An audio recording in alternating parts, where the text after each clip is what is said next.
welcome. My name is Angelina and today's video is super exciting because for the second year in a row, yes, I did do this last year, I will be sharing with you who I think should be winning certain mama categories, as well as talking some shit about some of the people who were admittedly quite neglected in not being nominated at all. There are even some people who are in certain categories who really have no business being within those categories, but you know they're there just because they have a lot of fans. So without further ado, let's get into the fun we're about to have.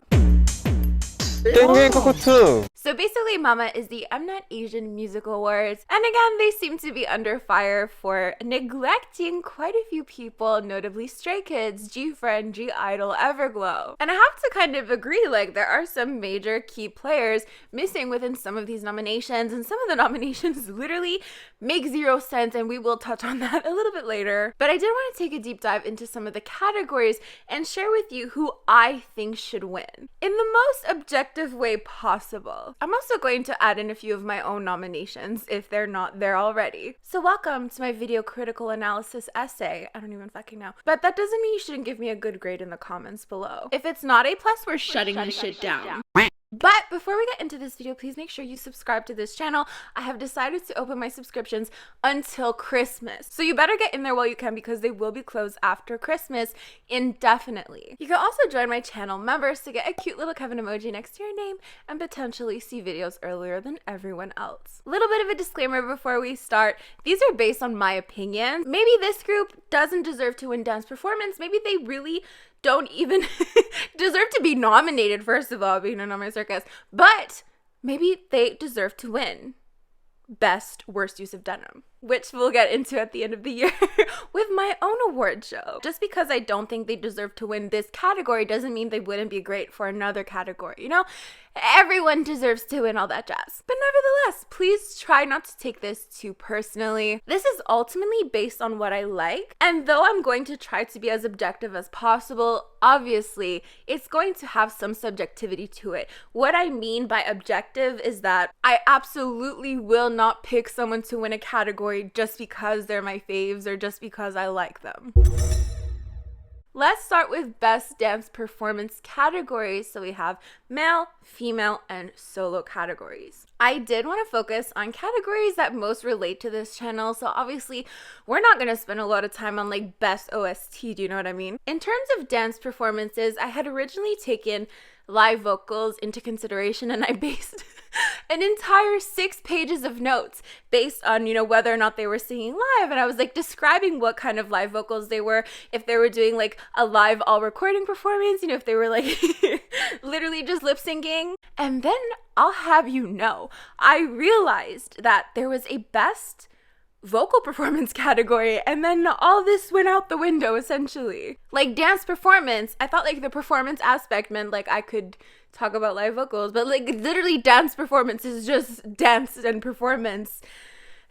So for me to prioritize live vocals within my choice literally made no sense. And on top of that, not to be like too shady, but there was really only like 1 or 2 groups per category who were actually singing live anyways. I know it's sad, but welcome to 3rd gen K-pop.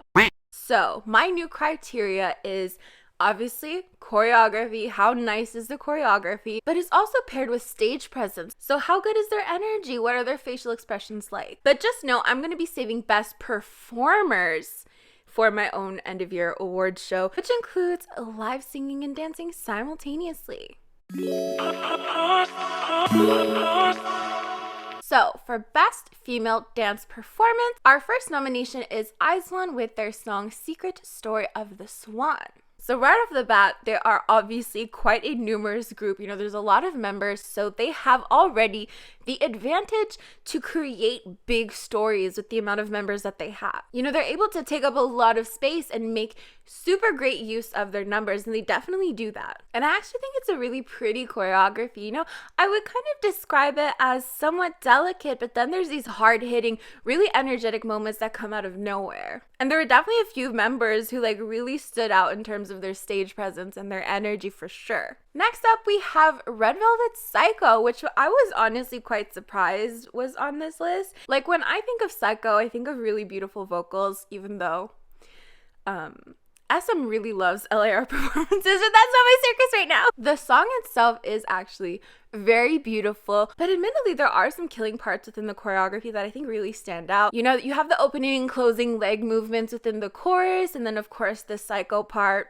And I do have to say, Wendy and Sergi really stand out with like the performance that they bring forth, you know, like the acting they bring forth. They're really able to tell a story with this song. You know, Wendy's part, I did watch an OT5 performance, I'll admit. Because another thing is, when they are performing as four, they don't change a lot within the choreography, so obviously it looks super unbalanced. Obviously, it's not their fault Wendy is gone, but I feel like they could have changed some of their formations to make it make a little bit more sense. But anyways, again, Wendy and Sergi really bring forth a lot of energy, I find, like specifically within Wendy's part right here. Like you could just feel the story she's trying to tell, so I definitely appreciate that. But in terms of choreography, I would say like outside of the chorus, it's not necessarily my cup of tea. Moving on to Oh My Girl's Non-Stop. It admittedly has like a really cute and bright choreography. And again, definitely a few members that really stood out. I would definitely say Mimi stood out. I'm not sure.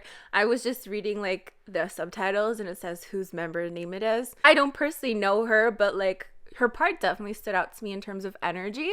And I absolutely do love, you know, the hip movements within the chorus. I think it's definitely a cute choreography. But overall, in terms of dance performance, it's not really something I would personally go with. Again, nice performance, but in terms of dance performance, not really one of my top contenders. Which brings us to Twice with More and More. And I think this choreography is definitely a mixture of bright and quirky. And on top of that, it's like super clean. Like watching Twice choreographies for me is really enjoyable because it's just, you know, they're gonna be super in sync. You know, it's gonna be super clean. It's not gonna be messy. You just know, like they're from JYP, okay. That being said, again, this choreography is definitely not my favorite. Like, I feel like out of Twice's recent choreographies, Fancy was super iconic, Feel Special was super iconic, and now I feel like I Can't Stop Me is also going to be incredibly memorable. But for More and More, I feel like it was kind of like odd for Twice. Like, it was very much outside of the box, and I appreciate that. But in terms of dance performance,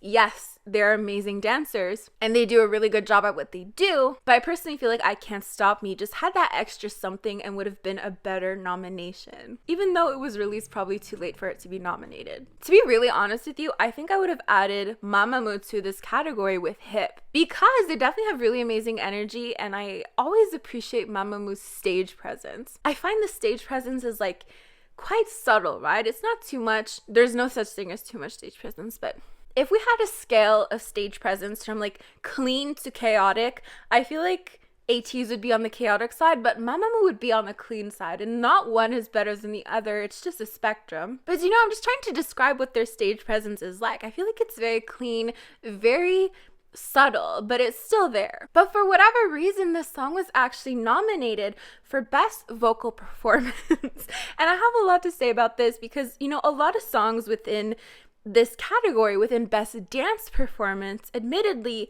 there's not a lot of live singing. But for Mamamoo, it seems like their backup tracks are definitely very overpowering, which would fit more in line with Best Dance Performance. Because we also have performances by Itzy and Blackpink, who also have very strong backup vocals, but you can still kind of hear their real voices peek through, right? So to me, if Mamamoo fits that, if they fit the strong backup vocals but you can still kind of hear them peek through, then why wouldn't they be nominated for Best Dance Performance? Because Hip was also pretty iconic. Digressing. Next up, we have Blackpink with How You Like That. Now, it's really hard for me to put my bias aside because I'm like, well, this is obviously amazing. I'm watching the performances and I'm like, but please know I'm acting as if I don't know them. So objectively, I did actually think the choreography was really quirky. I don't know if it was intended to be quirky, but that's how it came off to me. And I loved it, obviously. I love, you know, the air butt slap. I think that's probably my favorite move within the choreography. And I have to say, Blackpink definitely stepped up their facial expressions for this comeback, which did not go unnoticed, trust me. And lastly, we have Itzy with Wannabe. It had the most cultural impact, and there's absolutely no denying that. I mean, you cannot deny the shoulder move definitely made waves. Which is actually funny, because if you look at my review of Wannabe, my major critique was that the dance had no killing part, and boy was I proven wrong. And you know, again, Itzy are from JYP, so of course I definitely find their performance is really clean. So of course there's never really anything that's quite messy. So I'd say for dance performance, you know, we're looking at choreography and energy alone, not live vocals, which would have had a different winner. I definitely think it's between IZ*ONE and Itzy. And of course, IZ*ONE definitely has the advantage of having so many people within the group. You can tell big stories, you can create really big movements with that many people. You know, it's definitely an advantage, but admittedly, it just looks stunning. The choreography looks absolutely beautiful. And I feel like they really stepped up their energy with this song for sure. Like watching the dance practice, I was like, oh, like I wasn't, not that I wasn't expecting this from IZ*ONE, but I feel like I hadn't really seen that energy with other songs, like that same level of energy at least. So though I appreciate Itzy's energy, and I do think, you know, Wannabe has a really nice choreography as well, I think I'm gonna have to give this one to IZ*ONE. Because again, just from start to finish, there's always something going on. There's always something really beautiful going on. You know, there's definitely a theme, like a swan theme, and they express that very beautifully through their bodies. And that's actually interesting because last year's video that I made about this, they actually won too. But I have other things in mind for Itzy, don't worry. The thing with these videos is that, like, you know, for me as like a quote unquote public figure, I have my loyalties to some groups that people are like, okay, you're part of this fandom, you know, you're one of us. But then for a video like this, it's like, but wait, excuse me, this is going against everything we've ever believed in our lives. Why are you doing this? And the truth is, I refuse to sell out. Will I get murdered in my sleep? Maybe. Again, I hope it's an orbit, but after this, you know, it's probably gonna be an XOL. That was a joke. I'm sorry, moving on. Was it? So if you couldn't guess, the next category is Best Dance Performance for a Male Group. And our first nominee is Ateez with Inception. I'm just gonna go ahead and say it. I have a feeling things would have gone a lot different had Thanks been nominated. Thanks choreography remains my favorite. Nevertheless, I'm super obviously happy that Ateez were nominated. Last year, I think they were maybe nominated for one category. Now I think they have 3 different categories, which is pretty good. Don't quote me on that. I became a fan, allegedly, last year for their Mama performance when they did like that beautiful second gen medley. I was like, oh, okay. Excuse me, sir, are you wearing eyeliner? Because it's pretty second gen. I feel like a lot of baby Ateez at the time have this collective memory of thinking Ateez had like 20 members because of that Mama performance. Does anyone have that memory? Thinking they were a lot more numerous than they are? Anyways, so Inception. Obviously, energy is there. Ateez have never not brought forth a shit ton of energy. Sen's facial expressions in this performance gets me every single time. Like the level of acting that they bring forth is absolutely amazing. If this was based just on performance, like live vocals, energy, and all that,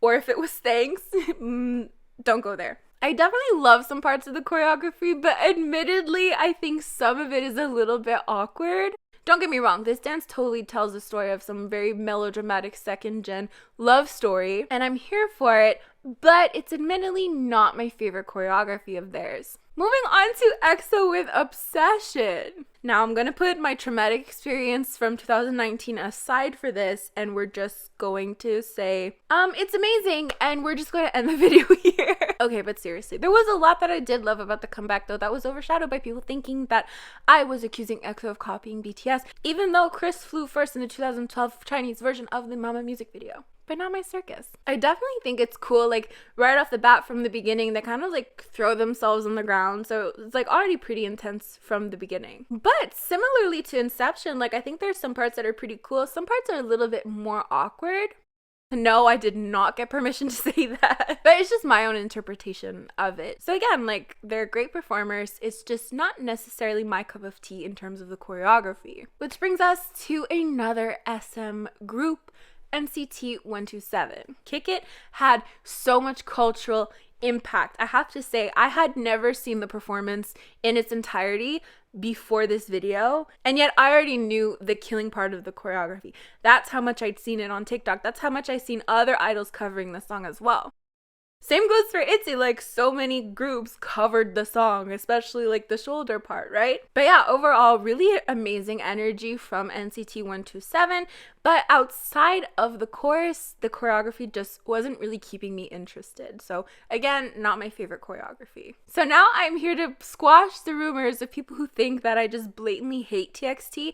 I really don't know where this rumor came from. I don't know where you guys got this idea, especially when there's a parrot person in the group. Like, come on, guys. On top of that, I've said this time and time again that I love TXT choreographies. Like, even if I don't like a particular song of theirs, I can look at the choreography usually and just be like in awe of how they interact with each other for the choreography, or how they use their bodies to tell a story, which is definitely what they did for Can't You See Me. I feel like it tells this story of urgency, right? It's a mix of like this sense of urgency with a little bit of quirkiness and a lot of intensity, but it still remains super, super clean. But yeah, it's dramatic. There's a little bit of quirkiness and it definitely keeps you on your toes. Now for Dynamite. Now there's no denying that BTS are amazing performers. I have to admit they did some weird things with the vocals for this song on live stages in particular, which I don't even know how to describe. It's like a mixture of live vocals and like, I don't even know. We'll get into that in my award show. So again, this isn't necessarily my favorite choreography. Like, I do find it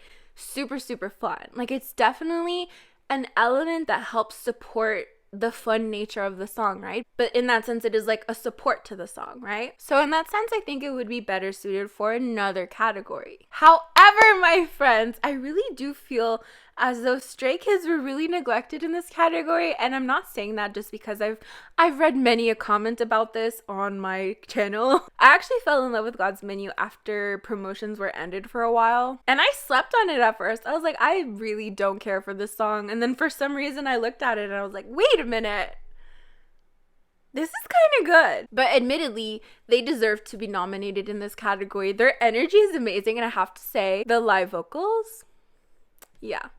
I don't know what it is with JYP and like their Gen 3.5 groups, but like the live vocals are there. But also like the choreography, like of course the energy is there, but the choreography is what really stood out to me. You know, there's this part where there's 3 members and the 2 members are on the ground and they're kind of following the member that's singing, and then this part is kind of repeated with every member. Then when there's the part of looking like a chef from a 5-star Michelin, they sit down and they do this move where they like crawl their fingers under their legs. I thought that was really cool as well. And of course the killing part, the doot doot. So lastly, we have 17 with their song Left and Right. So again, very large group who makes very great use of their numbers. And they actually won in my video that I made last year for Fear, because you could check it out if you want to, but I really liked the way they used their members. As we can see, like they legit are able to create separate groups from each other. They could create like these 3 different groups that are separated from each other and create like a very dynamic story for sure. As for energy, they definitely have it. This song is super upbeat, very 17 as I'm coming to learn more about their discography. However, for this year's best dance performance, I'm gonna have to give it to TXT. Again, I'm in love with the story they're telling, the way they tell it, the way they interact with each other through the choreography, and all of that jazz. I think I've had probably 3 fandom cards revoked at this point. Let's keep going. That's the thing, like, you know, if I get murdered in my sleep, my downfall is that I'm not scared of death. Me and my depression.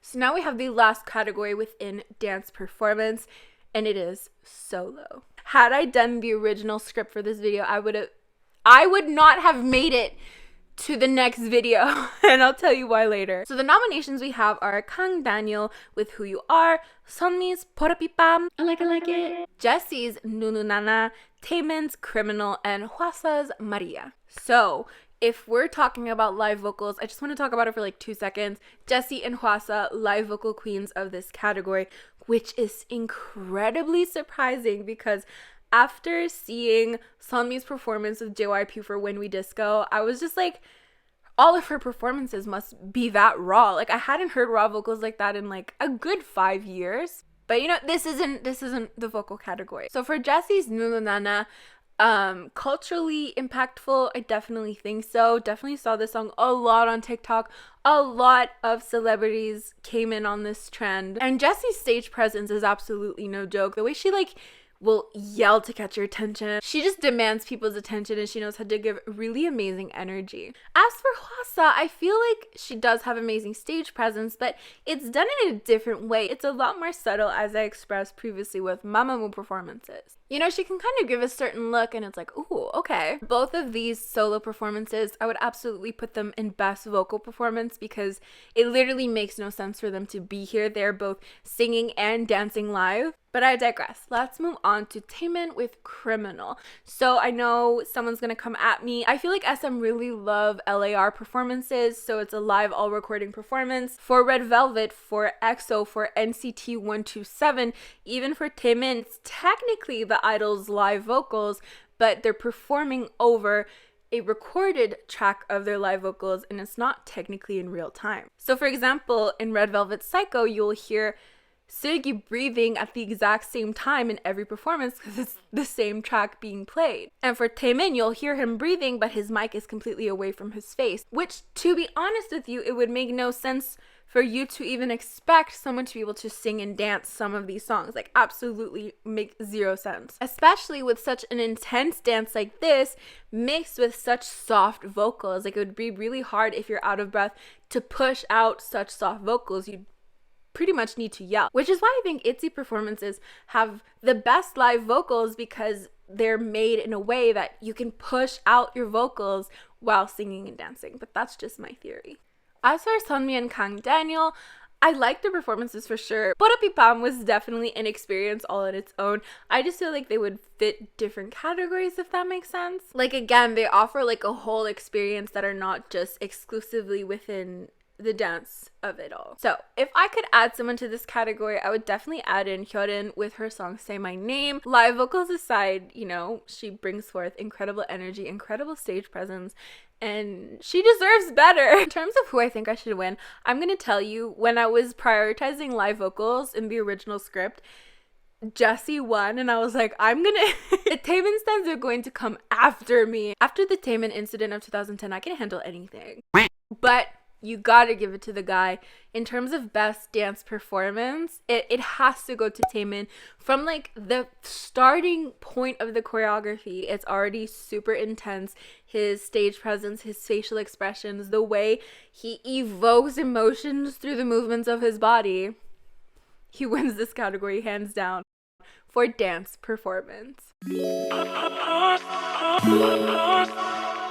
So we will talk about Song of the Year, but I did want to skim through some of these other categories, which I admittedly did not look into objectively. I'm literally just picking my favorites. I'm admitting my subjectivity for these ones. So for best collaboration, it absolutely, without a doubt, has to go to JY Park and Sunmi. Oh, you thought it said JY Park? No, they put the wrong picture. I'm in contact with Mama as we speak to rectify the situation. Also, the misspelling of his name is pretty rude. For best OST, I'm gonna have to pick Crash Landing on You. To be fair, it was kind of the only drama I watched this year. Does Memories of the Alhambra count? Or was that 2019? I don't fucking know. I actually did watch Love Alarm, but Crash Landing on You just hits differently. For best debut of the year, I'm kind of squishing two categories together, like best new male group and best new female group. I'm just gonna give it to Weekly. Tag Me was the best debut song of the year in my opinion. I'll admit I did listen to every single debut song within this list. It still absolutely goes to Weekly. I loved their debut. They had this cute concept, but the chorus was like super powerful, and the choreography included props. You know, they were dancing with desks. For me to be interested in a group who does like this basic ass schoolgirl concept and still be like, but no, this is innovative. Like, that says a lot. The song, the concept, and the choreography were all literally that good. As for best male group and best female group and, you know, those other categories, I think I'm gonna save them for my own award show, because how do you really measure that without having the biggest fandoms really voting the most and winning? Like, that's how most of these things work. But I don't want my award show to be like the other award shows. So for me, we're going to have best performers, point blank, for a group, and best performers, point blank, for solo artists. Among other things, we're also, should I tell you? These are the other categories I actually have. We have the strongest scalp.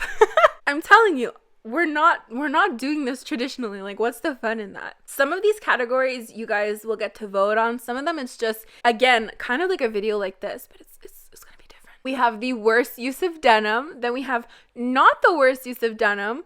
Then we also have best use of blue velvet, best parrot handling within a music video. And yeah, so definitely, again, leave what categories you would like to see, and you can also nominate some people, and I'm going to take that into consideration, and I'll try to get the voting at the beginning of December, and then at the end of December.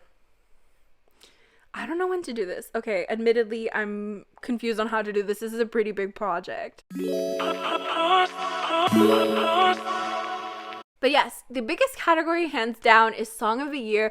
I honestly can't tell you who Song of the Year goes to. There are just so many choices. I don't know how I would look into all of that and be like, this song sounds objectively the best. So I'm going to share with you my favorites on the list. Of course, there are songs that I like. Like, I like Psycho by Red Velvet, but to me, objectively, it sounds beautiful, but it's not my favorite. So I'm going to talk to you guys about my top songs within this list. So of course we have Inception by Ateez. Inception is like my child. Inception is like Meisha. Thanks is like Kevin. However, admittedly, don't you think that, like, in terms of cultural impact, wouldn't Answer take the cake? Because everyone was going around, you know, like, everyone was just hip thrusting to everything, no matter the situation, even if it was appropriate or not. Then we have Blackpink's How You Like That. I've never gotten so much hate in my life for loving a song. It definitely had one of the biggest cultural impacts, like in terms of how often you hear this song outside of the realm of K-pop, like on TV, commercials, on TikTok, all of that stuff. It was definitely up there with Dynamite. So you guys can fight in the comments which deserves to win. But yeah, obviously I love this song. I actually deleted it from my playlist because I wanted to save it for later. I didn't want to overdo it. But actually within this list, there is Day 6's Zombie. And I didn't get the chance to talk about this song because I wasn't really doing monthly reviews at this time, but it would have gone into my Song of the Year category. I fell in love with the lyrics. I fell in love with the way it made me feel. I fell in love with how relatable it was. The vocals are obviously really beautiful. Love the melody. This is the first Day 6 song I had ever actually heard. It's still the only Day 6 song I've ever heard. When I fall in love with something, I really don't look into it. Because I fell in love with Wave by Ateez. And I was like, yeah, I love this song. And that's it. Don't try to get me to stay on the group. That's just ridiculous. On another note, I did want to talk about Zico's Any song. That was huge on TikTok. Like, people who don't even know what K-pop was were using this song within their TikToks. Like, it was huge. I've actually never heard the song in its entirety, and I could tell you it's Zico Any song. So I feel like it's pretty up there. Like, as for people who weren't nominated, especially in the categories we're looking at in this video, you know, we have G-Friend, we have Everglow, G-Idol, Stray Kids. And people even wondering why Dynamite was nominated when BTS also had songs like Black Swan and On, which personally Dynamite was my favorite. I think it makes sense that that's the song that was nominated. For some of these groups though, I think the whole timing of it all is really confusing. Like, I would have picked Itzy Not Shy. I would have picked Twice, I Can't Stop Me. I would have picked Ateez Answer or Thanks. You know, there's a lot of things where I'm just like, why? But yeah, if your faves weren't nominated, that is pretty sad. If Ateez weren't nominated, I know I would feel a certain way for sure. But yeah, I am 1 hour and 8 minutes into filming this video, so I think I'm gonna wrap it up for here. Thank you so much if you made it to this point of this video. My watch time really thanks you because you guys actually let the last video flop. Don't forget to subscribe to this channel. You only have, what, 30 days? No. That doesn't make sense. You only, there, Christmas? I don't even celebrate Christmas. You have until December 31st before I close this shit up. You can also follow me on Instagram, and don't forget to look into my channel members if you would like to become a member. Get a cool Kevin emoji next to your name. These are the lovely individuals who help support my channel on a monthly basis. Thank you so much. As for me, I'm gonna get going, but thank you so much for watching. Bye!